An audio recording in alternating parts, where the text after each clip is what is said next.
You want to learn one of the quickest ways that you can ruin a purchase and sale agreement on the transaction of a home? Stick with me, I'll show you how.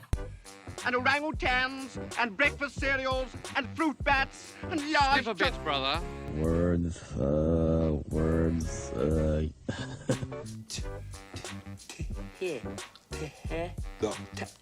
The? Yeah. It's a big one. Hey everybody, Mike Evans, Blue Root Properties broker with eXp Realty, and thank you again for joining me on another edition of our Contract Corner, where we like to take the purchase and sale agreement and things within it that potentially could go wrong, could harm you, or even benefit you in one way, shape, or form. Today we're going to be talking about a cancellation right that is buried within the Form 21 that's related to the LeadBased Disclosure. In the state of Washington, and probably most states in general, LeadBased paint was kind of a commonly used thing on homes that were built before 1978.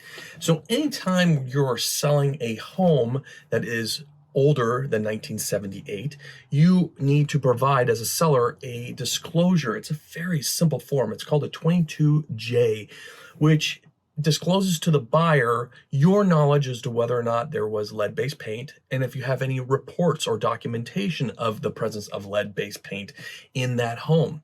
Most times, homes have been renovated a number of times and that has kind of been removed, or the home has sold a number of times and the current owners don't know 100% as to whether or not there is lead-based paint. So what's the big deal with regards to this cancellation right by the buyer? Well, to answer that question, we need to dive a little bit into Form 21, which is our residential purchase and sale agreement. We've kind of broken this down a number of times. And we're going to scroll all the way down to Section V as in Victor, titled Cancellation Rights Lead-Based Paint. Well, within that section, it talks about the buyer's right to be able to receive a lead-based disclosure on any home that was built prior to 1978 of which they are considering to purchase. The seller has to provide it in the form of a Form 22J. Once that form is delivered to the buyer then has the right within 3 days to be able to cancel that transaction.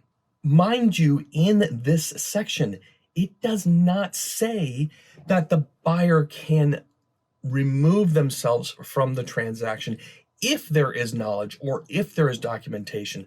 It's for any reason at all. It would be a terrible situation if the buyer has gone through their inspection period, has gone through financing, has gone through appraisal, and has kind of gotten cold feet weeks into the deal and then realized the seller never provided me a 22J and this house was built prior to 1978.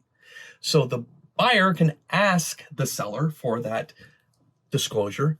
The seller then gives it to the buyer, and the buyer, because they've gotten cold feet, decides to end and terminate the transaction, keeping their earnest money weeks, potentially a month into the deal, potentially just a couple days before you are expected to close. Ouch.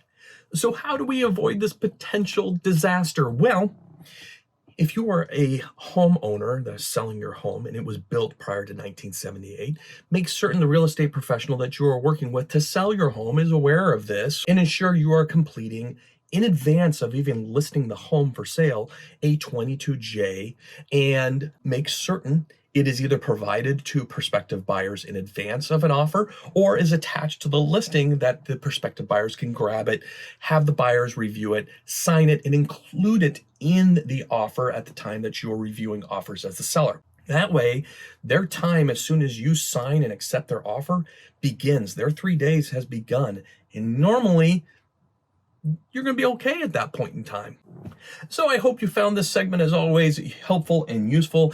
As a seller, these contracts are very buyer friendly, and there's these timelines and these timeframes that start with a lot of disclosures that have to come from the seller. It's best to be organized, take your time up front before you list the house to make sure all those timelines are crushed right in the beginning to ensure that you do not have a surprise 2, 3, 4 weeks down the road and all of a sudden your buyer is backing out.